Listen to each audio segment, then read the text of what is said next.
zaman dulu sampai sekarang pasti setiap guru memiliki yang namanya teknik pembelajaran apa yang dikatakan gitu ya.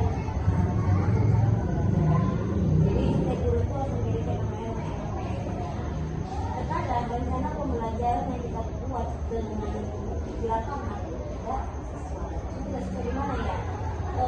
Bisa jadi materi yang kita ajarkan itu bisa sedikit alih dari materi yang kita buat di LPDP. Contoh misalnya kalau satu bab itu bisa 2 minggu pembelajaran. Nah, kenapa kalau 1 minggu itu terlalu singkat? Karena materi pembelajaran juga sekarang kan semakin banyak. Kedua, kalau kita kenapa berbeda-beda? Setiap materi pembelajaran apalagi zaman sekarang zaman teknologi ya, karena kita melihatnya bukan kali ke saja. Jadi kita lihat dari YouTube, dari TikTok dan lain sebagainya, akhirnya mungkin agak berbeda tapi tidak berbeda jauh dengan apa yang kita masuk. Kedua, apa saja pertimbangan utama dalam metode pembelajaran yang berbeda dari kelas 1, 2, 3, 4, 5 berbeda. Makanya sebelum kita masuk kelas, kita jalan dulu, siswa masuk, kita sampai ke siswa, ibu jadi sendiri, kita jadi sendiri, dan ibu pun jadi sendiri. Jadi metode yang diajarkan berbeda dengan metode kelas 4. Kenapa? Kelas 4 kenapa? 4 itu kan kelas tertinggi. Karena kelas 0 kan, satu berbeda kelas rendah. Jadi metode ibu dengan ibu kelas 1 berbeda, 4, 5 berbeda. Kalau mau disarankan, silakan bagi siswa yang mana. Kalau mau sama ibu, silakan ikuti dengan kenapa kita organisasi berbeda? Jadi pertimbangannya kalau metode itu kan bagaimana cara guru biar siswa tadi itu bisa betul saja menandai kebiasaan. Kalau itu metode itu salah satunya ketika kalau kelas 6 ini kan mereka memberikan namanya buku pembelajaran bersama ya dalam sekolah. Jadi bagaimana cara ibu menyampaikannya untuk sekarang dengan menulis, kemudian kita lihat kan di kan sekarang media pembelajaran itu ada banyak ya, apalagi upgrade ya. Jadi kita menentukan mereka, kita pakai dengan SDK nya menyanyi. SDK nya juga bukan SDK sekedar menyanyi, tapi di SDK itu kita masukkan materi pembelajaran yang kita ajarkan. Jadi dengan cara begitu siswa juga menangkap. Kedua, mereka hafal. Contoh kita makan sehat, negara-negara itu kan 10, kita akan hafal nih negara-negara pun memang teman-teman. Bapak Ibu ya, dengan yang lain. 3, media apa saja yang biasa digunakan untuk pembelajaran. Kalau media itu kita langsung ke alam. Contoh kalau komunitas ya, pas itu kan tentang alam. Atau kita mengatakan tentang apa namanya, perkembangan tumbuhan. Nah, perkembangan tumbuhan harus kita lakukan saja. Atau kita misalnya membawa apa namanya, bunga atau batang atau daun. Atau daun, nah daun itu kan banyak-banyak macamnya kan, batang itu kan bunganya ada batang yang 5 jari, dan lain sebagainya. Kita tunjukkan mana misalnya daun itu batangnya kita kelihatan, batang itu berbeda-beda. Coba kamu bawa misalnya daun apa namanya, daun singkong, kamu bawa misalnya daun jambu, itu kan batangnya itu bermacam-macam, ada yang sirih, ada yang jari, dan lain sebagainya. Dan kita pelajari bahwasanya media itu sangat penting bagi siswa. Kalau kita nggak pakai media, kita akan susah. Kedua, kalau anda kita berbicara, tidak kita tampakkan, kita akan menunggu mana sih ini, mana sih kita lakukan sana pengelolaan motor. Nah, kita nggak akan paham. Tapi kita hafal namanya, tapi kita nggak tahu bukan. Iya, lengkap. Dan kalau misalnya kayak dari ASEAN gitu ya, Pak Presiden itu ada gambar bendera ASEAN-nya. Itu negara ASEAN. Nanti kamu lihat benderanya macam-macam. Kamu akan hafal dari bendera ASEAN, kamu akan lihat bendera Indonesia warna apa, Malaysia warna apa, kan berbeda kan? Nah, jadi kamu akan tahu negara itu memiliki benderanya tapi tidak sama. Tapi tujuannya sama. Yang keempat, bagaimana Bapak Ibu membuat pembelajaran atas Indonesia? Bagaimana kalau itu kelas 6 ya? Kita jangan fokus sama kenapa? Kan sekarang namanya literasi, ada yang namanya belajar kepemimpinan. Sebelum kita masuk kelas ya, kalau itu sapa dulu sampai kelas 6, bagaimana yang kamu lakukan dari malam, dari pas sekolah sampai malam, paginya lagi akan kamu lakukan setelah sarapan kan gitu. Mungkin setiap guru mungkin nggak begitu ya, tapi nggak tahu ya, itu bisa terjadi. Kemudian apa yang kamu lakukan sama orang tua kamu ini, apa yang kamu kerjakan gitu. Jadi itu salah satu yang mencegah belajar. Kita dulu tentang orang tua, terus tentang alam atau tentang agama. Nanti kan lama-lama waktu 10 menit 20 menit mereka akan hafal.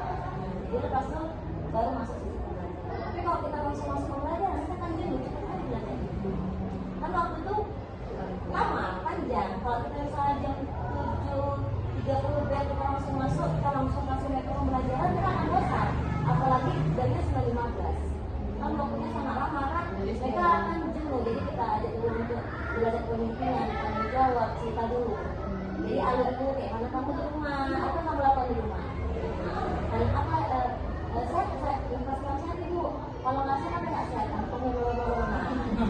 Jadi kalau gitu kan istilahnya gurunya juga bisa, oh kita apa gitu. Kalau masalah kantong itu nggak sama jam guru, itu nggak sama pelajaran sama jam guru, atau tanggung jawab orang tua. Kalau guru bisa kasih kantong orang tua, tapi dengan catatan mungkin nanti ada soal-soal gitu. Jadi kalau siswa langsung belajar, sebetulnya mereka kan sama lama. Apalagi kalau hanya menulis belajar cerita. Kalau cerita kan mereka senang. Kalau kita segini, itu kelasnya kan kamu juga pernah merasakan itu ya, gitu kan. Kalau yang namanya kelasan itu kan tutornya lebih tinggi ya, masa-masa kayak di kalangan untuk cewek, kesan itu lebih tinggi ya. Jadi kalau udah jam dari terakhir ini, kalau kita kasih materi belajar, memang nggak akan makan. Jadi caranya gimana bu? Ya caranya kita diskusi dulu. Diskusi tentang pelajaran, kita pelajari sampai dari les pertama sampai les tengah. Dijelaskan apa cerita, kembangkan apa yang kamu dapat dari penjelasan dari pagi sampai sebelum les tujuh. Jadi kan mereka mengungkapkan itu kalau nggak belajar lagi kita nggak akan fokus. Karena kan zaman sekarang kalau kita fokus saja kita tidak akan jenuh. Jadi bilang hidup pun nulis saja itu belajar. Pasti keluar dari pendapat dulu kita nggak berani ya. Kalau sekarang kan lebih berani untuk belajar itu. Kita rasanya pun nggak ada itu. Terus kelima, metode yang paling sering digunakan dalam mengajar di kelas. Rendah kok. Ibu nggak tahu ya. Kalau kelas tinggi, kalau ibu di kelas 6, yang lebih terkenal ibu banyak bermain dengan cara pembelajaran. Jadi kayak tadi bukan hanya sekedar ini yang terbentuk ya, tapi belajar satunya konsentrasi ya, konsentrasi fokus saja merupakan konsentrasi. Jadi kalau kita fokus saja dan dalam fokus satu kita fokusnya dua, dan fokusnya dua kita tidak konsentrasi. Dan itu kita memahami bahwasanya bagaimana siswa menangkap apa yang kita sampaikan.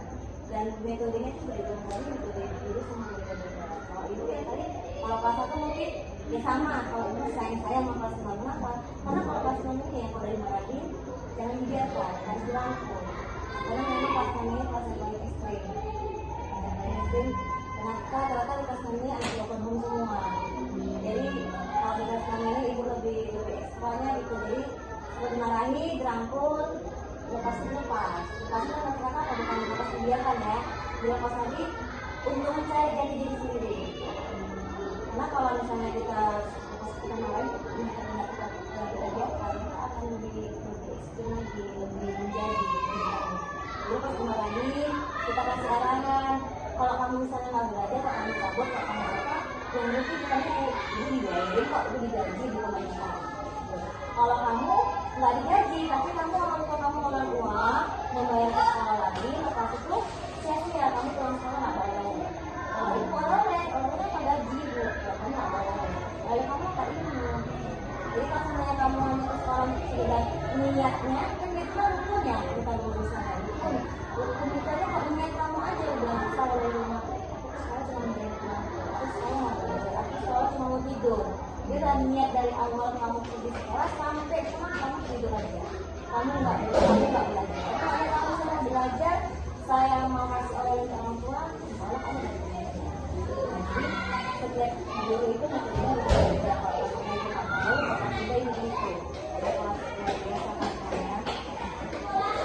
Karena ibu dari kelas 6 tahun lalu ibu suka masuk kelas lain. Kalau kelas 4 kalau saya lakukan. Jadi mereka lebih suka kan nggak bisa, kita akan bisa tentang negara, tentang alam gitu kan. Kalau itu kan harus luas ya wawasannya ya. Jadi ya itu kadang ya juga kalau dia mau ya dari itu kalau kita ada penyakit kan makanya kita kalau kita mengatakan di LPG itu nggak akan bisa jadi. Jadi kalau lihat kita kan saya jadi aslinya kita dari YouTube kita dari TikTok itu kan update ya tiap hari dia berkembang ya karena belum suka ke TikTok dan YouTube. Jadi kenapa karena kan zaman sekarang anak tidak seperti dulu kita lihat dia akan lihat kalau zaman sekarang kita lihat itu lihat nih ibu lihat sebenarnya aja ya maksudnya mereka ngasih tahu lagi kan gitu. Kalau dulu guru lewat aja kita berondok ya apalagi dulu itu kan guru juga ya kalau guru lewat ini jangan jumpa jalan pun itu kan berondok di bawah pohon atau di samping pohon mereka takut tegangnya lebih tinggi gitu. Jadi kalau kamu jadi guru jangan jadi guru yang ditakuti tapi jadi lagi yang istilahnya saya bersama kelasnya malah kalah kejam tapi kalau misalnya orang itu waktu boleh dia datang itu datang gitu loh bukan berarti mereka kalau tidak mereka kejar. Jadi kalau mereka ada kalau ibu kalau jamnya sama ibu karena kalau ibu yang lain itu ya kalau ibu kan makanya itu sulit kalau satu laki-laki yang bagian keluarganya kalau laki-laki tidak bagian keluarga kalau perempuan makanya kan yang lain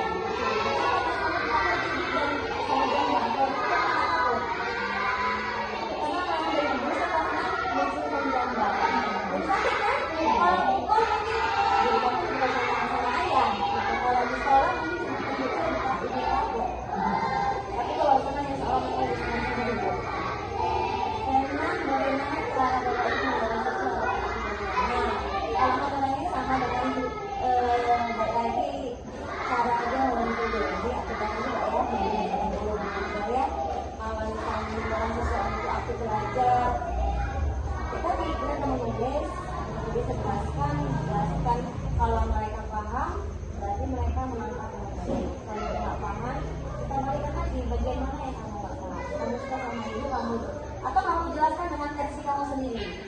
Sama kalau dengan cara kita kan soal siswa atau sama kalau kamu misalnya lagi menunjukkan penjelasan kamu.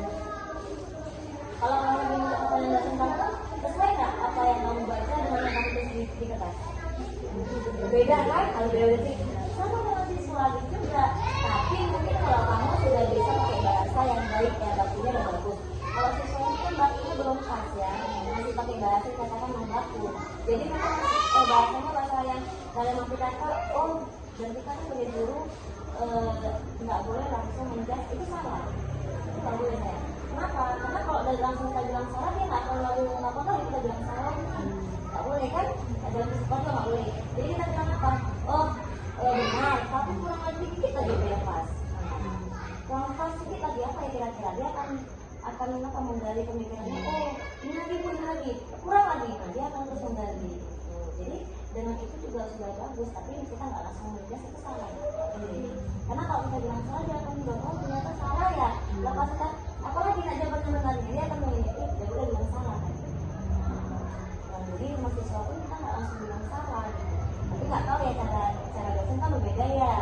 Cuma mungkin sama versinya, tapi cara mengungkapkannya berbeda. Karena kalau siswa yang bilang salah kita sendiri lah, kamu sendiri atau ibu pun sekarang kepala sekolah, kita langsung kita kan bisa matematik kan gitu kan. Nah sekali ini kan, sama dengan siswa. Apalagi siswa di matematika masih dikatakan SD ya, sekolah dasar kakak kelas 6. Dia pasti langsung udahlah bu, itu tadi bilang salah, malas lagi lah. Nah gitu kan. Kalau kita tarik ininya apa yang harus kita buat udah asal kan gitu kan. Kalau itu kan nggak lagi dia, udahlah bu, tadi bilang salah nggak malas. Jadi langsung down gitu. Jadi caranya jangan kita das itu salah. Nah itu yang kamu bilang tadi sudah benar, tapi masih mendekatinya itu batasan dia gitu. Jadi bagaimana cara dia berpikir? Oh ya bu, gini. Lama-lama dia akan komunikasi ternyata benar. Gitu. Akhirnya dia walaupun 3 kali 4 kali 5 kalinya baru benar. Ternyata ini ibu nggak ngomong tadi katanya. Dia kalau cuma ibu nggak ngomong tadi itu yang kamu bilang tadi. Pasti kan dia akan nanya ke kita kan, akan salahkan ke kita gitu. Baru kita kasihkan ayat lagi. Seharusnya kalau ibu bilang tadi itu jawaban kamu yang benar, berarti yang kasih jawaban ibu, yang kasih soal juga ibu, berarti ibu lah yang benar 100% gitu. Kalau kamu yang jawab, kamu pikir, oh iya juga, nah kita balikkan ke mereka gitu. Kalau kita langsung kasih jawabannya, oh itu udah 5 kali, ibu pun nggak kasih jawabannya tadi, padahal yang pertama udah benar gitu. Nah, jadi jangan langsung bilang just kamu salah nak, nggak boleh, karena langsung tahu ya. Itu kok siswa ya, kalau kamu kan pasti akan tahu sendiri karena kamu masuk semester 1 dan itu kan kamu kalau SMA, oh ternyata apa yang disampaikan tuh sebenarnya nggak jauh beda dengan guru kamu dengan yang kamu di sekolah dulu. Itu dia, ya? Ya, sama-sama. Terima kasih. Sama-sama. Boleh, boleh, boleh. Boleh juga, boleh. Ibu ada dong sama kepala sekolah? Oke, boleh.